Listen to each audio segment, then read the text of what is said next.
For task 4, we're going to say that if a person is entering the club, we need to store their name and phone number as part of the club's new COVID compliance policy.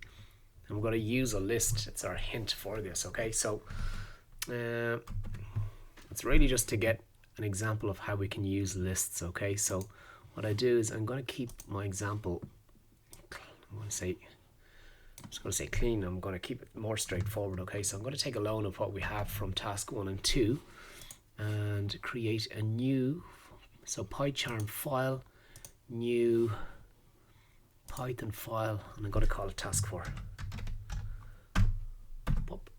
Okay, paste my code. And I really just want to show what's involved with lists for this, okay? I'm going to say, sugar, wrong keyboard. I'll do that there. I'm going to say task 4 using lists. Okay, so we need 2 lists. I'm going to call it COVID underscore name register. Okay, name reg.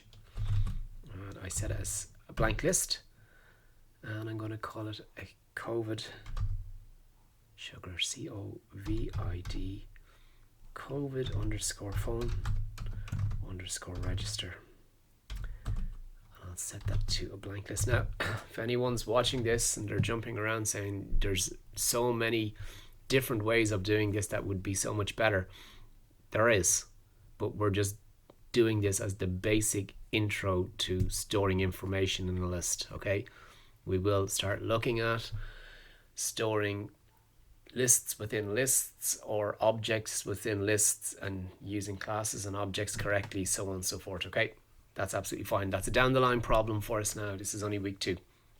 So it's really just showing what we can do with lists and how we can use lists to store information. So I'm going to use 2 lists, a name and a phone number. And the way it's going to work is that if I store someone's name, I store their phone number. If I don't have their phone number, I'll store something blank, okay, just a blank record. So the idea will be that for the first person on the list, which is John, I have their phone number.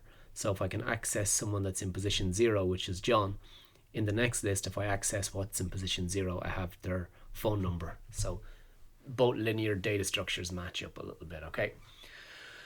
Maybe I'll show that. Oh, sugar.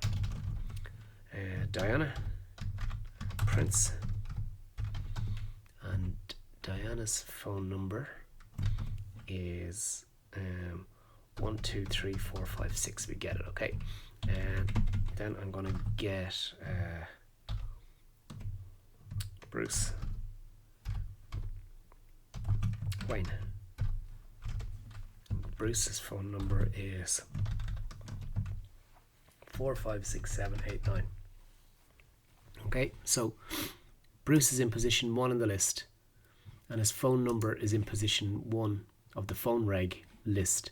Diana's in position 0, name, and in the phone number. So you can see the way they'll start to match up from 0 up to infinity, okay?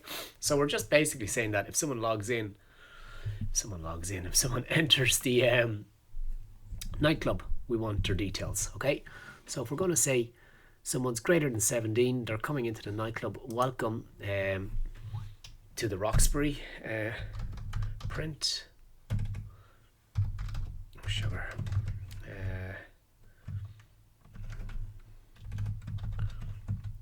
please complete the COVID register.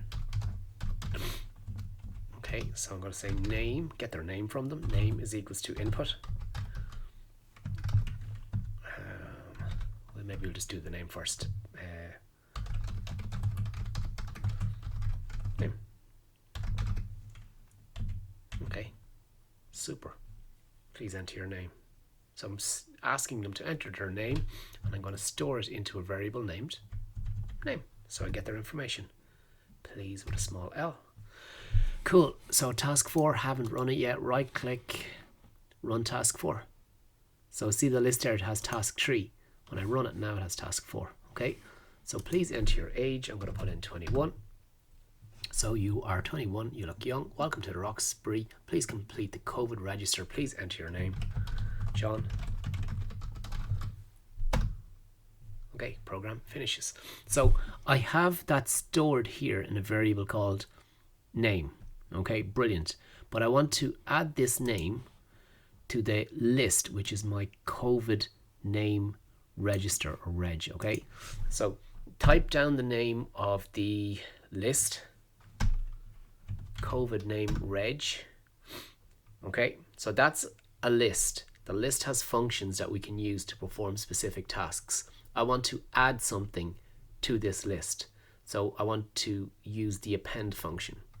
Dot append. Okay, so that's going to add something. That's going to allow us to add something to, oh, careful now, it's the name. Make sure I pick out the right list. So I'm going to go back again. Name. Always be careful if you're using the autocomplete. Dot append. And what am I appending to this list?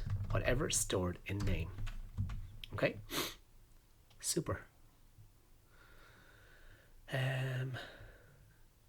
Okay, we'll just, what I'm going to do is right after the else statement, I'm going to just print out the two lists.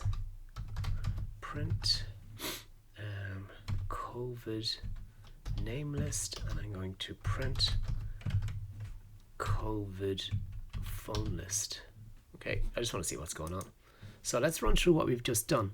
I'm getting a name via input. Someone types it in and I store it into a variable called name. Then as part of the list, I'm using the append functionality to store whatever variable or whatever data is stored in name, and I want to add that to the list. Okay, so let's see it happen. Run. Please enter your age, 21. Please enter your name, John McCarthy.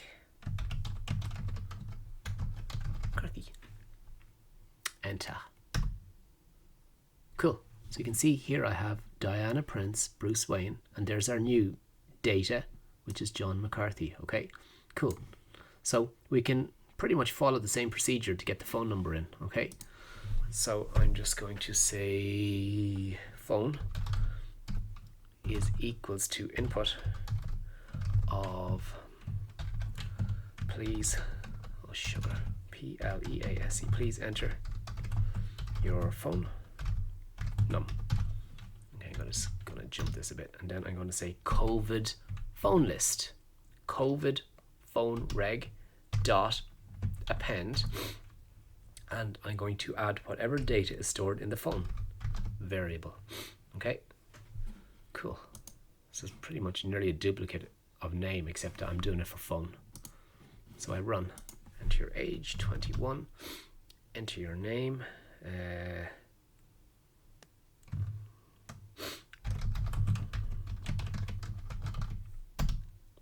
What's my phone number? It's 3476 whatever. Okay, now you can see that I've added the two pieces of information to the two lists. Okay, so the list doesn't remember. We've no loops in place. Every time I run, the data is overwritten, which is fine.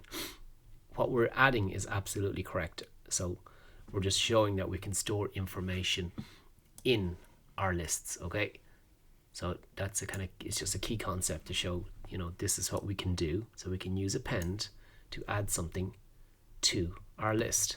Okay, so hopefully this is helpful. Any issues, any questions, let me know.